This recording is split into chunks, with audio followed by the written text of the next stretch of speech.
within the labor movement. So I'm again going to put the link in the chat if anyone's interested in joining that.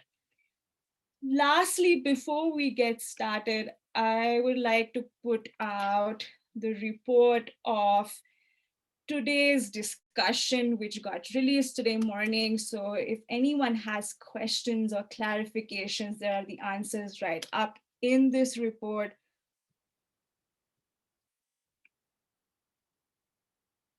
So without wasting any more time, I would like to introduce the moderator for today's session.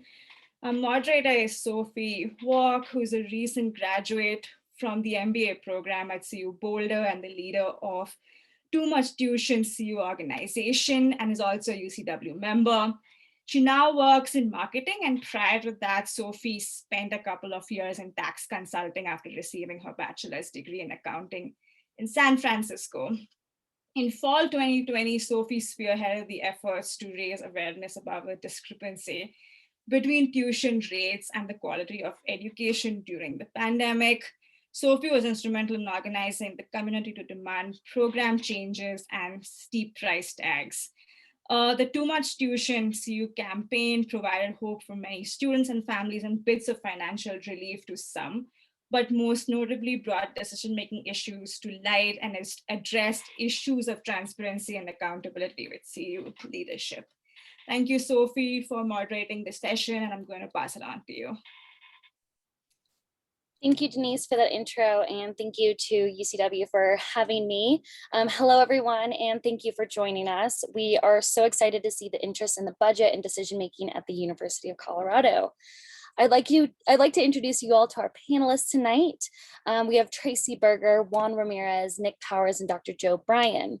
Tracy is on the UCW Steering Committee and is a senior e-communications professional in strategic relations at CU Boulder. She has done loads and loads of research. She's amazing in the data on university financing and debt and the salaries in the CU system. She'll be talking more about that in a bit.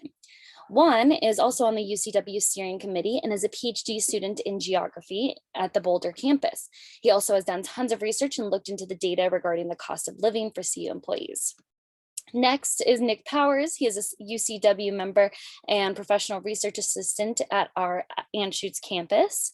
He's focused on the finances relevant to that campus with their own unique expenses, and he's your guy for CU Anschutz finance questions. Lastly, we have Dr. Joe Bryan. He's a UCW member as well and is the associate professor in geography at the Boulder campus. His focus has been in state support. We have a lot of representation from Boulder in the panelists and in the audience. I see in the chat, a lot of you are coming from Boulder, which makes sense since it's our largest campus in the CU system. But I just wanted to remind us all that we'll be looking at the budget and spending for the entire system at the University of Colorado, looking at all campuses, Boulder, Anschutz, Colorado Springs, and Denver. As Denise mentioned, we'll have Q&A at the end where I will be calling on names from the chat. But now our panelists will be presenting on the budget with topics including COVID-19 overview, how we got here, cost of living for CU workers, and debt financing. I believe this will be or has already been made available to you probably in the chat or following up. So I will now hand the mic to Nick to start us off. Hey all, thanks for the introduction. I just want to start off by talking about who we are as UCW Colorado. Obviously, we are the wall-to-wall union seeking to represent all workers on every campus at the University of Colorado. We put together this presentation to show our analysis of CU's finances, which we believe has not been particularly fairly leveraged through this pandemic. And though none of us are financial experts, we are people working in the system and dealing with these budget realities every day. So we put together a collective knowledge to give a sense of what's going on campus and what we can do to improve these things. You know, as workers in a public institution, we're here to advocate for the well-being and public good of not only university workers, but Coloradoans as a whole, since this is our state institution. We can go on to the next slides. So a major through line is that the University of Colorado has been leaning into a much more business-friendly, quote unquote, model for a very long time now. which we think is the root of a lot of these problems in our public university. A public university should be geared towards addressing the education needs of its state and community. And we believe that a lot of the financial choices that the University of Colorado has made has undermined that mission in order to create a higher rate of profit. And then we can go to the next slide. Most importantly, a public university is, its mission is to educate and prepare the people in its state and its constituents, and of course the taxpayers that pay for its operations, to be able to seek high-paying jobs, to find better employment. The point of our university is that it's supposed to educate Coloradoans and contribute to our economic growth and our personal well-being. Again, we think that a lot of facts we'll bring up in this presentation will show where the University of Colorado is falling short in its mission as an actor for the public good for our state. And then the most important through line through all this is that budgets do not make choices, people do.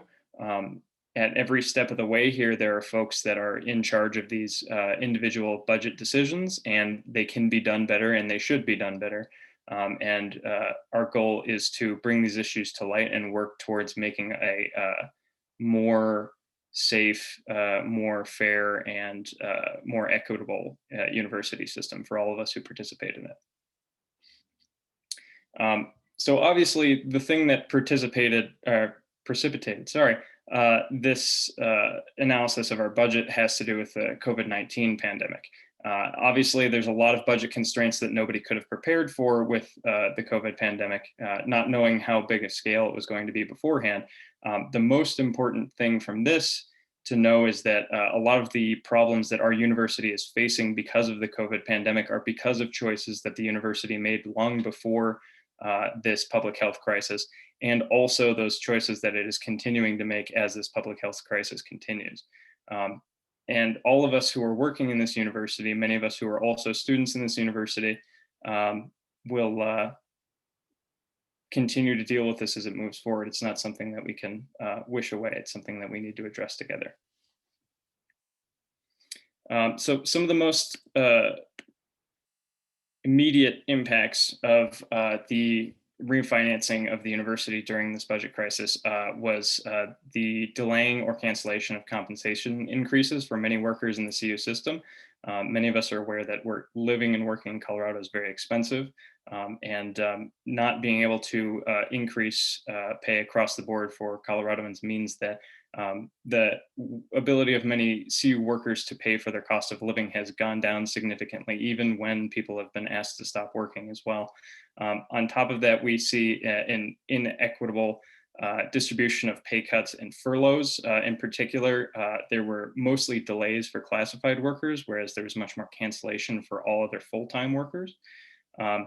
Continuous furloughs, those are furloughs where people are not coming into work at all and are probably receiving zero paycheck, mostly impacted the lowest paid workers, so housing and dining services and facilities workers.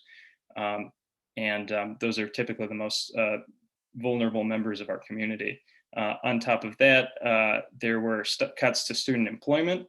Many of us work to be able to pay our way through college in whatever way that we can, and that extends into graduate school and medical school for some people. So these cuts have hurt those people that are relying on their loans to get through this year almost. There's also been inequitable cuts across all departments, much larger cuts to academic units than some administrative units, which we believe is very unfair. Periodic furloughs were about 10% for the leadership of the University of Colorado. Other than that, there was about a 5% across the board cut for CU workers except CU Denver and workers making less than 60K. And higher paid workers should have had a greater furlough pay cut, in our opinion.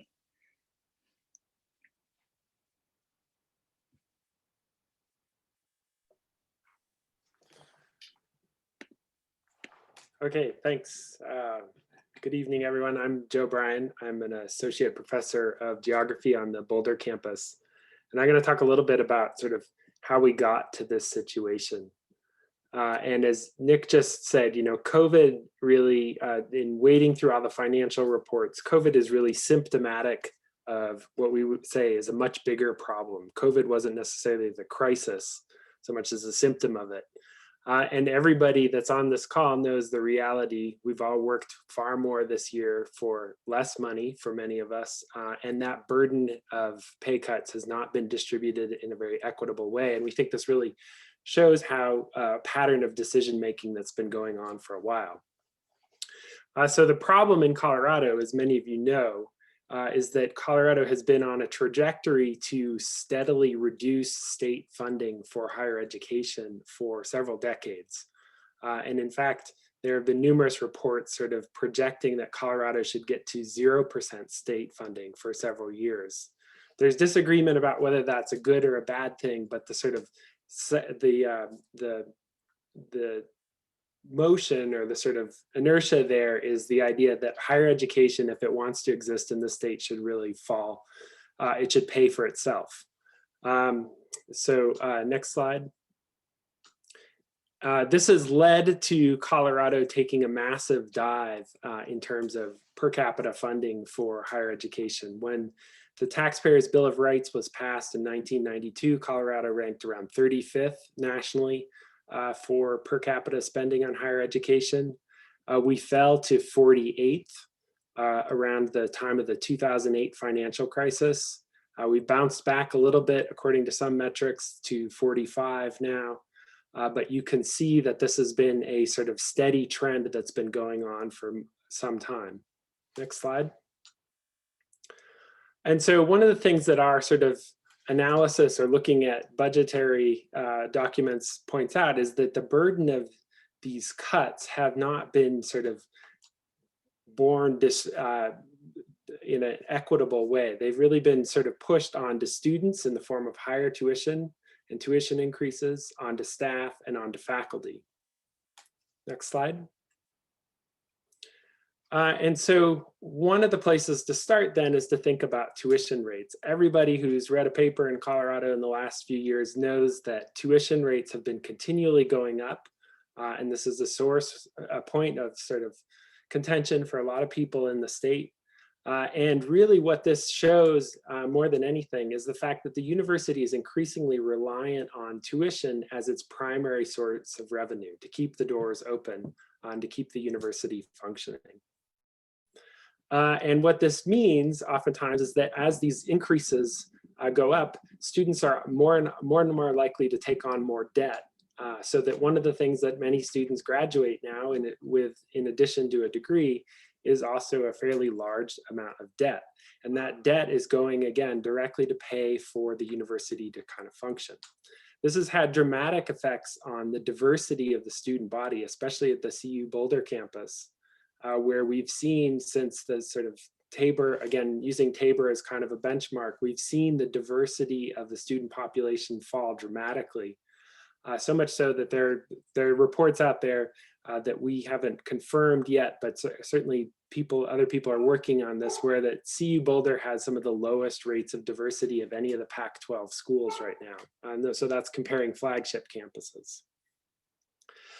This idea then that tuition is the sort of main single source of revenue has also been sort of magnified by the fact that it's been increasing faster than inflation, especially for non-resident students. So next slide. And what you see then here with these graphs that are described in the report is the way in which out of state or non-resident tuitions have been pushed up as a means of sort of increasing or maintaining revenues to the university system at a time when state budgets have been cutting away from the overall budget. And this tells you a pretty clear picture. Out-of-state or non-resident students are worth more in revenue terms to the system than in-state students, which we think exposes some fundamental problems with how budgeting decisions are being made. Next slide, or if you go back to that slide, just to look at one number here with the CU Boulder campus, we're closing in on $40,000 now for out-of-state or non-resident tuition and fees. And this puts us in sort of one of the upper echelon of public universities in the United States. Next slide. But these cuts are not, and these increases are not equitably distributed across the campuses. Here we see a similar pattern at the University of Colorado, Colorado System campus, Colorado Springs campus, but you can see that the out-of-state tuition is in fact much lower, as is the in-state tuition. Next slide. And the Denver Anschutz shows, again, a similar trajectory, falling somewhere in between the Boulder and the Colorado Springs campuses. Next slide. And so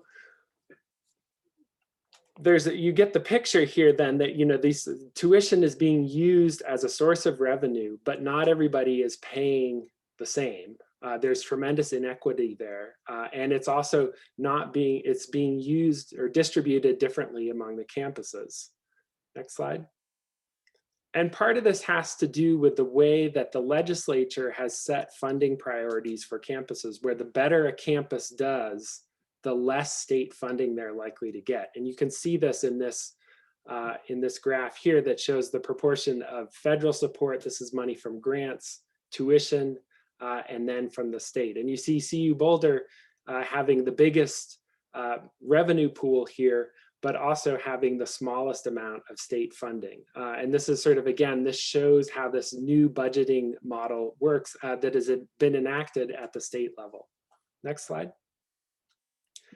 And so following up then on the tuition thing, you can see also that as this sort of university looks more and more to tuition for its main source of revenue, there's greater pressure to bring in more out-of-state or non-resident students. And that number in the last 5 years has gone for above 25%. Now, there are caps that the legislature enacts on how many students from out of state can be admitted into the system, but the trend you can see here is playing out in real time. Next slide.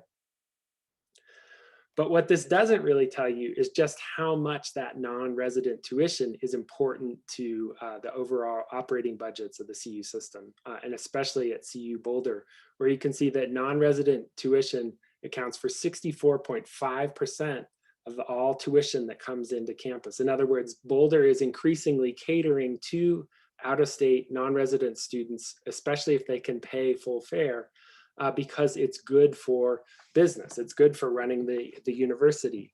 And this means that this takes a lot of the attention off of Colorado residents. This is one of the things that our study has really looked at as a problem for these budget decisions. Thank you. All right, thanks Nick and Joe for starting everything off here. And kind of what I'll be going over is how all these things affect CU workers and how they're getting paid, because of course, if a lot of the university is operating and it needs these tuition dollars to fund the university operations, then how does this affect how workers for the CU system get paid?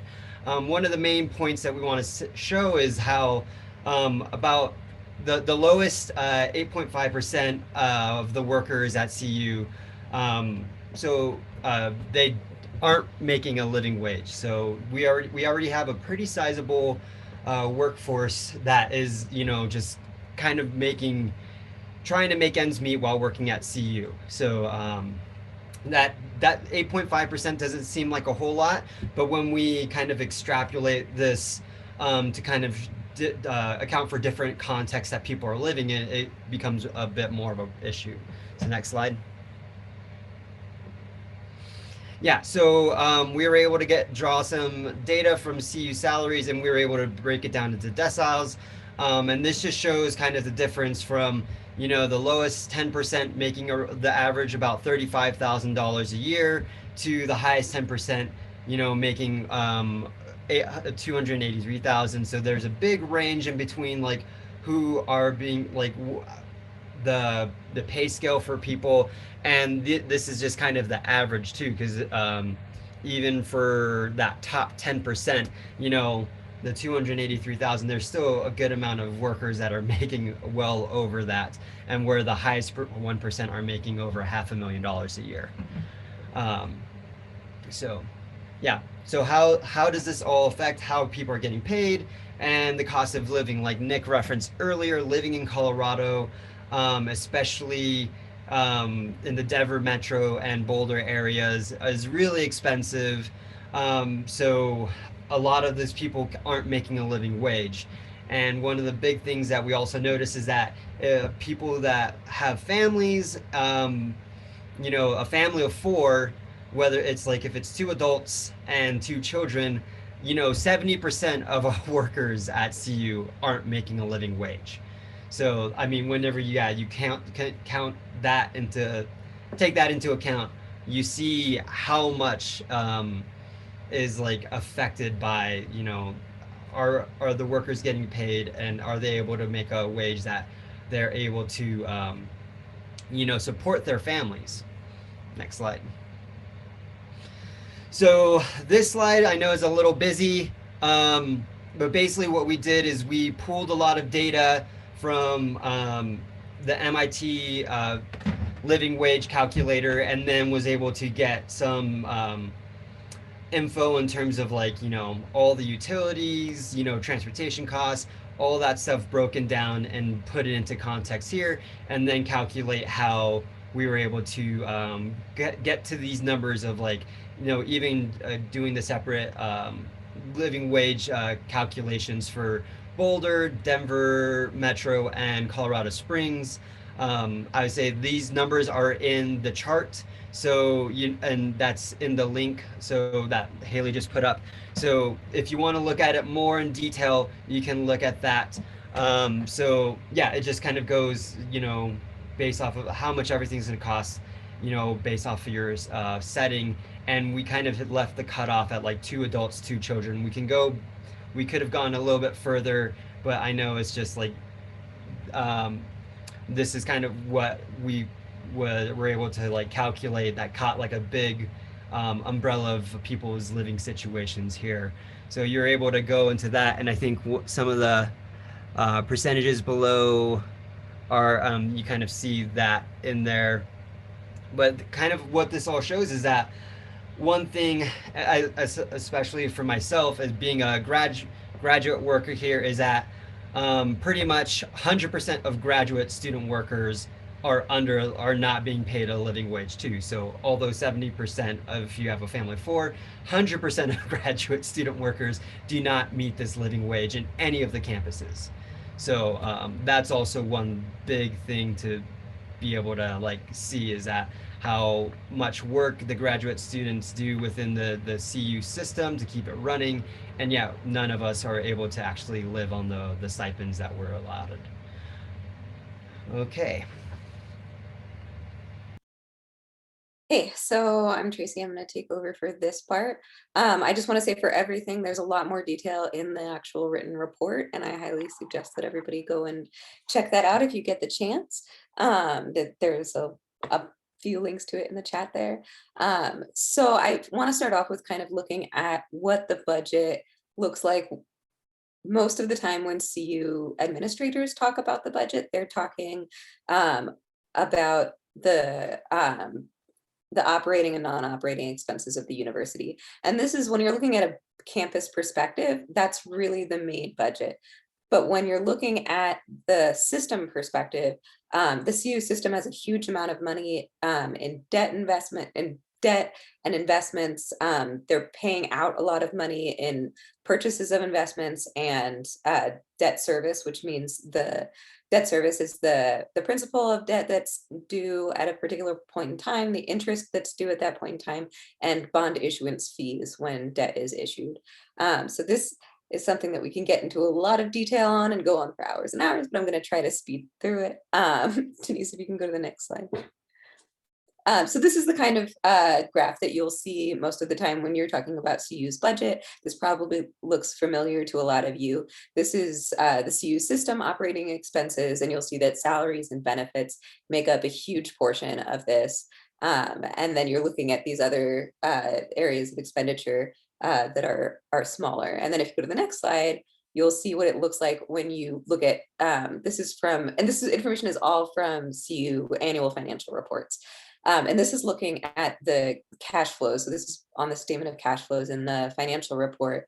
And what the statement of cash flows shows is really all of the money that is passed through CU in that fiscal year. And that big blue, more than half the chart, is the purchase of investments. And when you look at the orange slice is salaries and benefits, it becomes a lot smaller when you're looking at it in this context and looking at the more than $9 billion with a B, 9 billion with a B, that was spent on the purchase of investments in fiscal year 2020, which is when this is from. In the same year, so this was about $9.1 billion, the exact numbers again are in the report, but $9.1 billion were spent on purchase of investments. In the same fiscal year, so you made $8.9 billion from sales and maturities of investments. And if you go to the next slide, you can calculate from this. CU spent $204 million more on purchasing investments than it made in investment sales and maturity in fiscal year 2020. And that's something that I think we really need an explanation for when CU was making these huge budget cuts in the wake of COVID-19. Why wasn't money taken from investment sales and maturities and funneled into our actual campus budgets is a question that I don't think I know I don't have an answer for, and that we're really, one of the main research questions of this report is trying to figure out what is the answer to that. But it's definitely a big, the fact that we're doing billions of dollars worth of investment sales and purchases, and we're not using any of that really to go towards these budget cuts, these areas where CU was hurting because of the pandemic, is a big red flag. So I'm going to talk a little bit about university debt. So a university, like any municipal authority, can release debt to finance projects that aren't financed by the state or the local government or the federal government. And historically speaking, university construction, new buildings on campus, they're normally theoretically financed by the state. The state will approve based on a list of criteria. They will approve new construction on the state university campuses and college campuses. Right now, what's happening in the state of Colorado is that the state government does not particularly want to finance construction at anywhere that's state financed. And on the other side of that is this drive to get more out-of-state students, these high-paying out-of-state students, to come to CU, which encourages CU sees that, CU administrators see it as a reason to build new facilities to make CU the best, the most state-of-the-art, up-to-date campus, which is great. We should be state-of-the-art. We should have all of the labs, all of the resources that we need. But that should be coming from state funding. That should not be coming from private funding. So these are bonds. What happens is CU will issue, say, I think their most recent issue of debt earlier in 2021 was $67 million. And so they'll issue $67 million worth of debt. Private companies like Morgan Stanley and BlackRock and a bunch of other financial companies will come in and buy that, and CU will pay it back with interest. And so this graph is showing the total of outstanding CU debt. So this is not the total that has been issued. This is the year-to-year balance of long-term debt that CU has had since 2000. And this is all campuses, because this is all of CU's debt is released at the system level by the regents. And so you can see it started relatively low and it's just been picking up. And this is really going in line with cuts in state funding. So as state funding goes down and reliance on tuition dollars goes up, reliance on private funding, private financing of construction and other things at CU keeps going up. And okay, next slide. Another big thing that this debt is actually doing is financing old debt. which is problematic. If you do this in your own life, you know it's problematic. But it's something that we do when we need to finance our own, you know, you get a second mortgage on your house in an emergency. You get a new credit card when you just really, you have things you can't afford that you absolutely need to purchase in order to be able to live your life. But this is what CU is doing on a regular basis and has been doing for the last 20 years in order to finance construction projects. They take out debt. There's a set amount of interest that they're supposed to pay on that. And then 5 or 10 years into that debt, some of these bonds go for 30 years or 40 years. They'll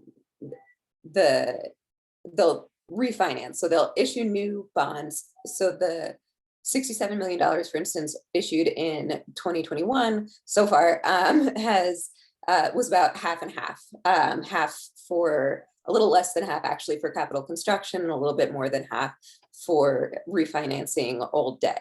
And what that does is make it like it would for a second mortgage on your house. It makes your monthly payment lower, but it makes the overall amount that you're going to pay, including interest, higher. And it's not a responsible financial management strategy. And again, what should be happening is that CU should be state funded. It's a state university. So the state should be funding capital construction. So you should not have to go to these private companies to get what they need to make the campus work. Okay, next slide. And this is a graph of the annual debt service payments at CU. So it goes up and down. It's not a linear, there's a lot of refinancing that goes on when interest rates are low, which makes the annual debt service payment lower. And there are years where there's a lot more debt taken out, which makes the annual debt service payment higher. So we're looking at this as a trend. So the straight line in the middle is the overall trend of annual debt service payments, and it's clearly going up. We are continually taking out more debt. And as a consequence of that, we are paying more on that debt each year, including interest. And for instance, for 2021, we've calculated that it's going to be approximately $333 million paid just on bond debt. That doesn't include other areas of debt that CU has, and CU has a lot of different areas of debt, but the $333 million is almost half and half. It's $150 million in interest and $183 million in principal. And that's a very, very high ratio of interest to principal. So that's the talk about university debt. And then going to the next slide, I'll just walk you through some of the sources that we used. And this is not all of our sources. These are just the main things that we referred to in creating this report. And again, these are all linked in the report. If anybody wants me to paste links in the chat, I can do that as well. But these are the CU Board of Regents board docs. So they're public documents that are available to anybody to go and watch Regents meetings, go and read the minutes or agendas of Regents meetings. EMMA, the MSRB database, is a municipal debt database that is has an incredible wealth of information about all municipal debt that has been released in the United States. You can go in there and really get deep into financial documents. IPEDS is the US government Department of Higher Education reporting, and it's a lot of data that again, you can dive into pretty deep. MIT Living Wage Calculator was used for the cost of living research. The SHIO database, the Chef's SHIO database has information on state funding for universities for higher education across the United States. And then TOPS, the Transparency Online project system, is a Colorado government project to release information about expenditures within Colorado state government.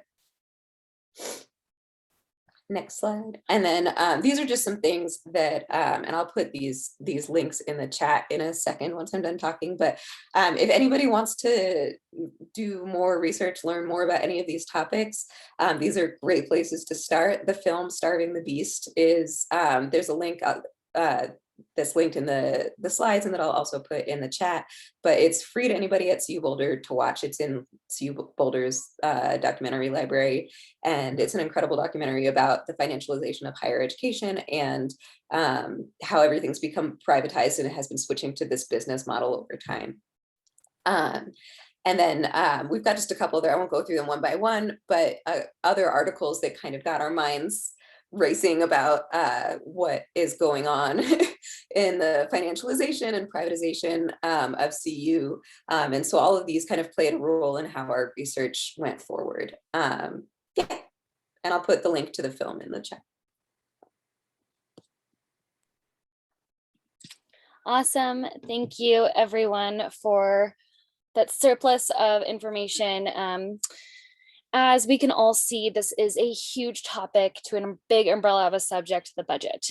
State support is a major issue, but it's not the only issue. As you've seen with internally at CU, the administrative decisions are also contributing to the financial health of the CU system. We hope the community can take away that budget transparency is so important to untangle this complicated picture of CU spending and revenue.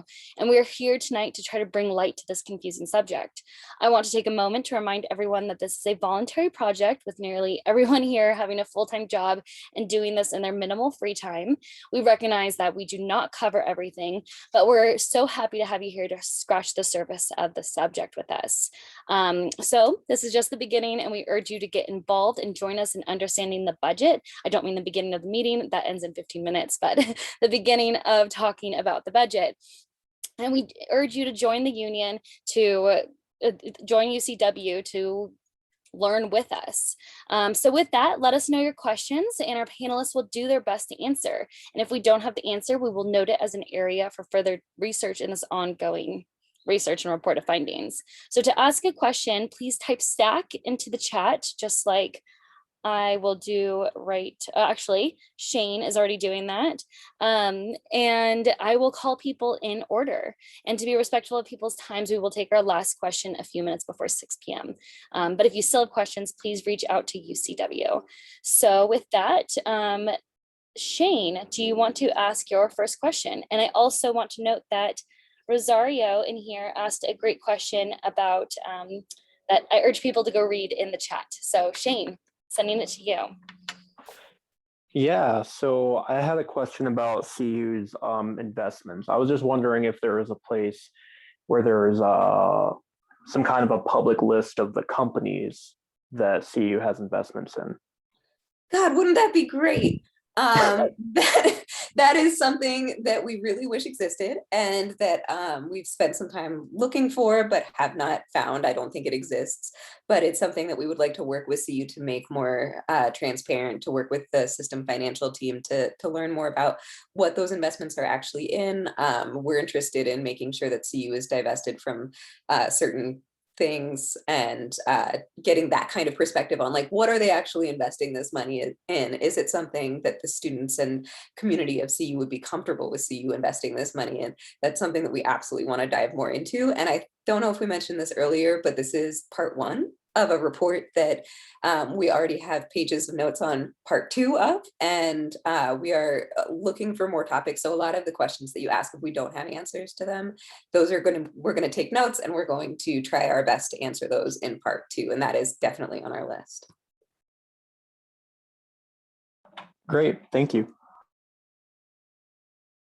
I don't see any stack at the moment, but feel free to put it in. If you hadn't read in the chat too, I think we got one. Okay, Girish. Hello, great work on this report. I was wondering, for the capital investment in the construction of new buildings, do we have a reasonable breakdown of how much it is, like, can you classify it as educational in the sense of like teaching facilities versus infrastructure for research versus stuff that's shiny to attract rich out-of-state students?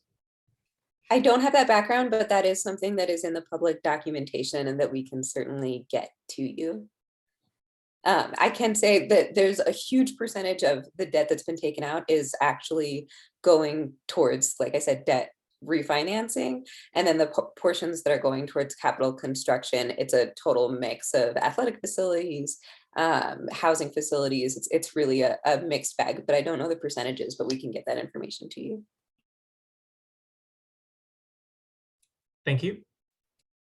And Burton, I see you're up next. Yes, excuse me.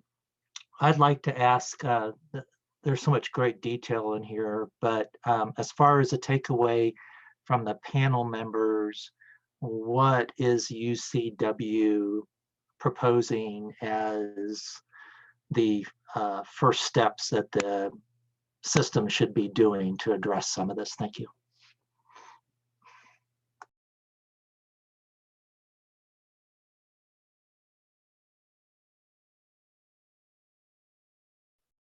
Denise That is or Juan, do you? Oh, go Tracy. Oh, I was just gonna say Denise or Juan, if you want to jump on that, because I'm talking too much.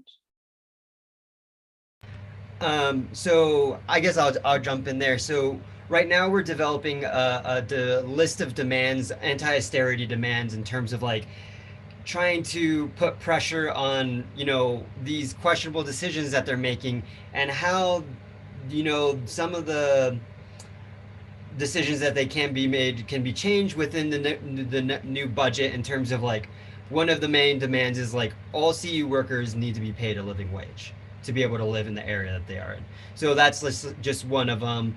Others, like, you know, we are also open to like any particular issues that you're interested in. We're all like, we are open to hearing that feedback. But yeah, we have a demand list, and of course there's going to be some that we feel are more pressing up to the top, and then, you know, as we kind of go on, and as these other parts that go into this budget, with maybe more questions, more demands might rise as well. But like, one of the big ones, of course, that's up top is all CU workers need to be paid a living wage. Thank you. And I think a big takeaway, I'll just jump in real quick, but from the steering committee is that transparency, like have a lot of different campuses do it well in different areas. And we just need to see that more across the board, so people like us can understand how they are spending the money. That'd be a great one to see. But it's hard. It's hard to do that tangibly. And Zach Kilpatrick. Yeah, thanks. Joe, you made a comment that in the long run, it's likely that state funding will essentially go to $0 per student. Is that just based on the long-term growth of cost per student, or some sort of like algorithm for state funding that you inferred that seems to be going to zero over time? Thanks for that question, Zach. No, there's a bunch of reports that have actually been done looking at the sort of trends in higher education funding in Colorado. And several of them, as recently as 2019, were saying like, look, the system is on track to go to 0% state funding. And depending on who you talk to, that's a good thing. That would make the CU system totally self-sufficient. And on the other hand, I think one of the things that we tried to make clear is that self-sufficiency would come on the backs of workers, increased tuitions, and eventually sort of privatize something that we think should be a public good. I mean, we work for a public institution, we go to a public institution. The fact that we are even talking about getting to 0% is kind of absurd. So I'm happy to sort of back up some of those, send you to some of the reports that have been projecting that. It's not, you know, why haven't we got to zero, I guess, is another piece of your question. The short answer is that the CU system has been through several of these budgetary crises already. And they've had to go back to the legislature to do sort of stopgap legislation. So there was a 5-year pause, for example, on paying back excess tax collected under Tabor that helped sort of the university survive the downturn after 2001. After the 2008 financial crisis, there has been some pushback, but the system hasn't really recovered from that last financial crisis. And now we're seeing sort of another wave of that. And it's hard to know where we're going to come out. Okay, thanks for that. Are those citations in the document, or is that something you could? Some of them are, some of them aren't. If you join UCW, if you haven't already, these are good Slack channel places to cool. Share things like that. Okay, cool. Thanks, Joe. Alrighty. Thank you, Joe, for that answer. And Stack from Alex Wolfroot. Hey, If anyone's been to a CU Boulder budget town hall or regent meeting, you probably heard me ask this way too many times, but I haven't really got a good answer, or good enough to me answer. What, if anything, do you all know that the CU admin or regents have done in any meaningful way to increase state funding? The answer I often get is, oh, they have some lobbyists, but as we saw, the state funding is going horribly. Is there anything we're missing on how they're fighting to seriously make CU a public university funding wise? Tracy, you want to take that one? Sure. So CU does have an Office of Government Relations, and they do spend a lot of time, like you said, lobbying both the state and federal government for funding. So the state government for state funding, the federal government often for grant funds or research funds. What they're really looking at, from what I can tell, is honestly, it feels like they've given up on getting more state funding. Tabor is this huge wall that just seems immovable. And I think anybody who's tried to lobby against Tabor, look at the history of Tabor, knows this is a thing that is really looked at as immovable. And so CU's lobbyists frequently tend to focus on things like increasing the share of out-of-state non-resident students who can attend CU, because that is something that is legislated, that has to be the percentages of how many out-of-state students are allowed at CU has to be approved by the government, and that is seen as a more tangible and a more possible way of changing budget dynamics than actually changing Tabor state funding or increasing tax revenues or increasing higher education funding. Any of that is really seen frequently as borderline impossible. So they don't focus on. And Joe, your background has been in state support, so I would love for you to add on to this excellent question. Yeah, so we know that universities all across the state and K through 12 education actually spend an incredible amount of money on lobbyists just to sort of defend their small shrinking piece of the pie. And oftentimes they end up fighting against each other. And this is one of the absurdities that's really come out of this. In this last round of the legislature, colleges and universities, so there's about, I think, 31 colleges and universities here in Colorado. They were some of the top individual spenders, but K through 12 groups spent the most money on lobbying. So that's like money that could be going into so many other things, but is being plowed into lobbying at the legislature. There have been efforts to sort of rework some of the state funding. There was that 5-year moratorium on paying back the excess tax from Tabor that was passed by, I think that was, if I'm mistaken, a past president of the CU system. But as recently as 2019, we had 2 of our regents openly campaigning against a proposition that would have put more state funding into higher education. Our own outgoing president, Mark Kennedy, said that he privately supported it. He wrote it a couple of op-eds sort of saying, like, we need this money from the state in order to keep higher education going. But he was not only fighting with 2 of his regents, but also it was not, shall we say, the most sort of full-throated opposition to that proposition. So we get mixed leadership from the top. Thank you, Joe. And we will take that final question from our own panelist, Juan, and then we will wrap it up. And I, again, want to urge everyone who still has questions to connect with UCW, and let's get the answers together. Juan, to you. So one thing, it's not really a question, it's a comment kind of to tie back to Tracy, what she was saying, is one thing that we can say, like a lot of people think Tabor is like this immovable object. Not too long ago, the same could have been said about the Gallagher Amendment. So I know there are some legislation things that have happened in the past. And I think one thing is, I think what we can do also as a union is really put pressure on people that are within our university system to really push for legislation and campaign for stuff that supports our university and wants it to be run the way that we want it to be. So it was just that last comment. Awesome. Well, that was a great concluding question, and we want to thank you all again for coming. There is a feedback form in the chat. We hope you fill it out. It really helps us and the UCW be a better union to everyone.